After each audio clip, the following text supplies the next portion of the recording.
Bienvenue. Welcome to the Karen Bashford show, or as it's become co-opted, the Sloth or Beaver show. Um, Karen Bashford is an empowerment mentor, and she has created a toolkit called Sloth or Beaver that enables either single people or groups of people up to 6 to actually delve in and find a way of communicating with each other and finding that way through that will help them perhaps lift the veil on what they've been hiding from themselves, but also find a way of working towards that future in a positive manner. Without going any more details, today's topic is Sloth or Beaver and self-leadership. Would you explain to me what you mean by that, Karen? Well, self-leadership is about knowing yourself, obviously. And the more you know yourself, the better you are at leading yourself. It's a bit like a leader. If they know the team and understand the team, they can lead them better. So the same is true of yourself, but how many people actually know themselves well enough to understand their own emotional, mental reactions and physical responses to events that happen daily even. So yes, I would Sloth say and Beaver. almost nobody is the answer to that question. But yes, Yeah. okay. So how does Sloth or Beaver help you in that regard? For start off, Sloth and Beaver is something that is full of questions and reflections. So you actually get to ask yourself serious questions, a bit like a coach would ask you questions.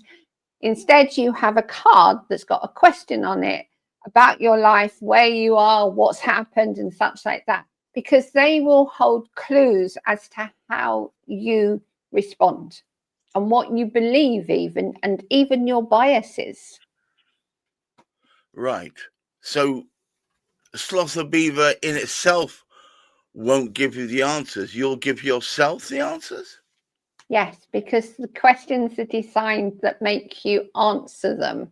You have to take time to think about what the answers are, because then actually bothering to have time to pause and reflect, Right. you actually get an answer about yourself that perhaps you've never even thought about. How many of us actually spend time considering how we felt within a womb, a mother's womb? I have never considered that, but it's a hard one when you don't actively remember these things. But What are you you doing? do. It's just not in your conscious mind, it's in your subconscious mind. If you allow yourself the opportunity to question and just open your mouth and just allow the answers to come out, you'll be surprised at what you discover. Right. So, hmm. So how do you start from the aspect of using Sloth or Beaver to achieve that goal? With Sloth or Beaver, as I say, it's 52 cards of questions.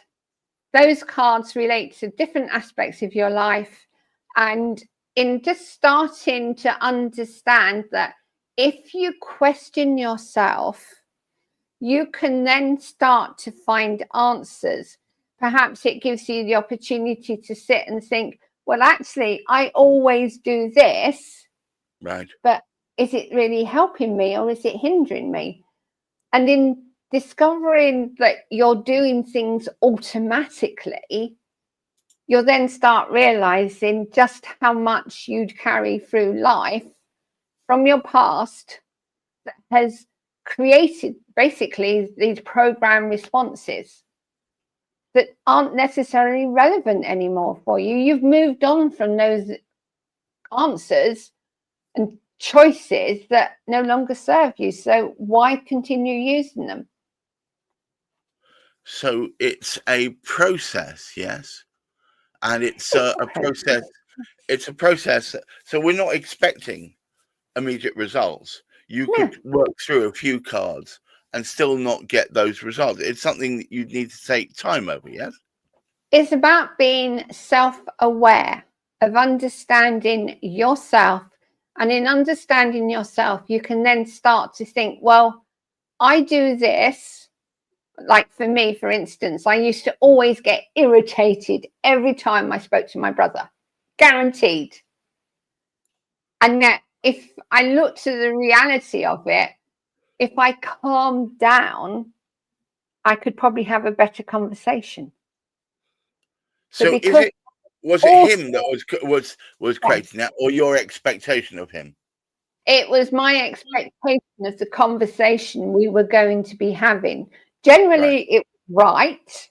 It was going to be a challenging conversation. However, even in a challenging conversation, if you know that is your automatic response, you can take a couple of breaths before you even answer, or even before you even speak, because usually it was on the telephone. So I didn't have to say instantly, oh, hello, how are you, kind of thing. I could actually take a breath, which would automatically calm me down.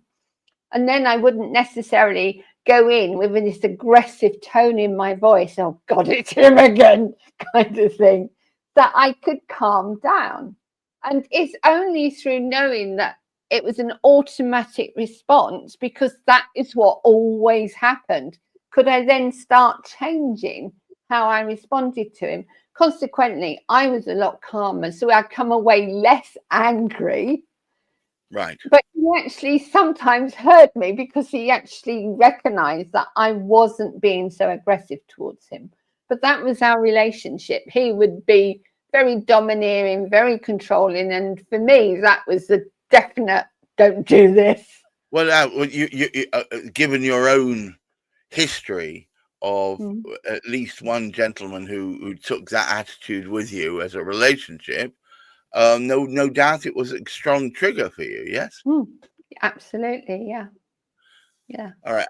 And Sloth or Beaver enables you to, over time, I assume, because I've now played it, or played with it. Sorry, apologies.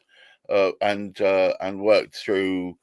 I think we're up to 11 cards now so far.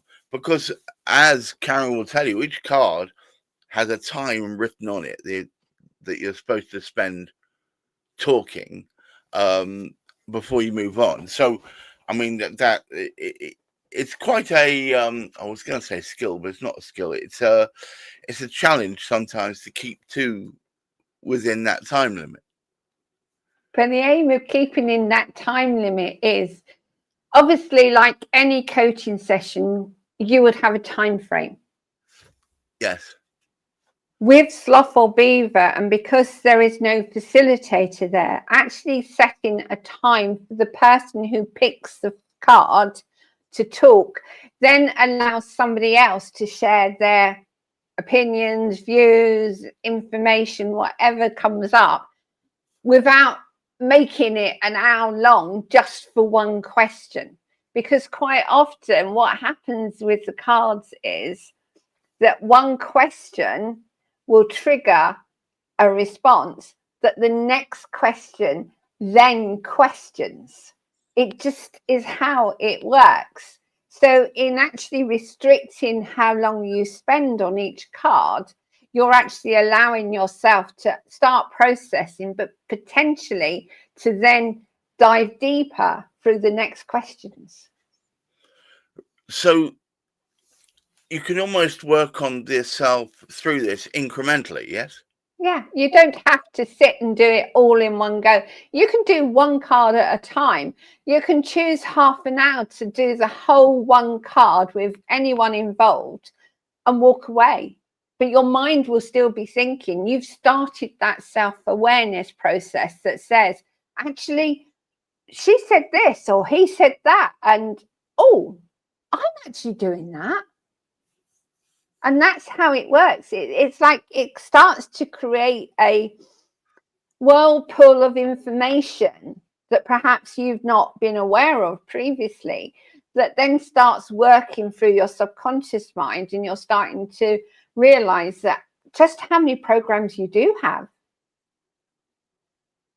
Wow. It's quite something, because I know that often these kind of topics are quite hard to broach, Mm. because you've spent so many years protecting the world from this knowledge and making sure they don't, because I think a lot of people see it as a sign of weakness that you feel this way. So when you're talking about it in that kind of environment, I think it provides a mixture of relief and fear. Understandably, if we want to talk about something, like I am openly honest about my trauma experiences, but I do know for some people there's definitely a barrier there. However, that doesn't mean to say that they can't speak about it if somebody else has spoken about it. Because Yes. you're in a community of people that potentially have been through the same or very, very similar, or even something entirely different, but the emotions will still be part of that trauma. And it's the emotions sometimes that will connect people, because we can all understand somebody else's responses and how they're feeling, even if we can't fully understand. We have a natural ability to be able to do so. So even just doing that allows somebody, if they choose not to talk about what's actually happened, but their insights, they don't have to share what's actually happened, but they will Right. have insights that then become part of the conversation. But it can be very hard, I think, for some people who've spent so many years putting that wall up, even in a calm therapeutic environment where you're sat. But to me, it sounds like you get potentially more benefit through having people there than if you're doing it by yourself. I mean, you can quite happily do Sloth or Beaver by yourself, but I think you'd probably get more out of it by having people to almost reflect back. Yes, you do that. But also, you've got to realize sometimes we don't want to face ourselves because we don't know what's the unknown. And Yes. if we open a window or a door, something could come in that we don't want to deal with. However, if you're doing it within a group of people on the understanding that anything that is spoken about remains within the group, obviously for confidentiality reasons, it enables you, even if it's just opening the door the slightest bit, you don't have to, as I say, even mention, but you will have insights about something. And even those insights themselves is opening the door. And if we all choose, and it is a choice, obviously, nobody's going to say to you, oh, you've got to talk about that. You can go round in a big, big circle and not talk about anything that's mentioned on the card, but you will be talking about it even if you don't realize it, because you'll be giving insights into your experiences. You don't have to mention what it was. You can just give insights. Right. And it makes it easier because there are other people who potentially have been through similar. I mean, I was doing this, I was working through a card with Heather, my wife, and I can't remember exactly what I said, but her response was, I never realized you felt that. Because the assumption is, because you see, most people know me as an autistic gentleman. I don't register a lot of feelings on my surface, but most people don't realize they still feel them. I just can't express them in the same way. So when I told her that I did actually have a response to those kind of stimuli, it was a bit of a shock, if I can be honest. All right, the time has come to talk a little bit more about Sloth or Beaver. I'm going to change the logo at the top to being a QR code. If you want to find out more about Sloth or Beaver, please do visit that. I've also got, he looks quickly for it, a Sloth or Beaver bannery type thing. Hang on, let's get this going. If I can find it. Well, there. Hooray. So, if you want to find out more about Sloth or Beaver, either scan the QR code or go to this link. However, Karen isn't just the purveyor of an excellent toolkit. She's also a person who is an intuitive therapist. And if you want to start that side of your wellness journey, then please visit karenbashford.com. very welcoming, very supportive, and you will guaranteed to get at least one insight from the very first meeting. I can tell you for certain. Karen, what's the future for Sloth or Beaver right now? Because we're getting to the point whereby you're creating an add-on to it. It's an add-on, or is it stand in its own? It stands on its own. It will stand, all of them, everything that I'm creating will stand on its own. So you can buy the coaching toolkit, you can buy a journal. It's a 365-page journal. However, I would not recommend doing one question a day, because some of the questions require time to think, to process, and to answer. So it's going to be a case of you pick the journal up, flick the pages, and whatever page it stops at is the question that you need to be dealing with. Now, this can last for years because it's that kind of book. You don't even have to write in it. You can do. But I would actually recommend, and I will in the journal itself, recommend you have a separate journal.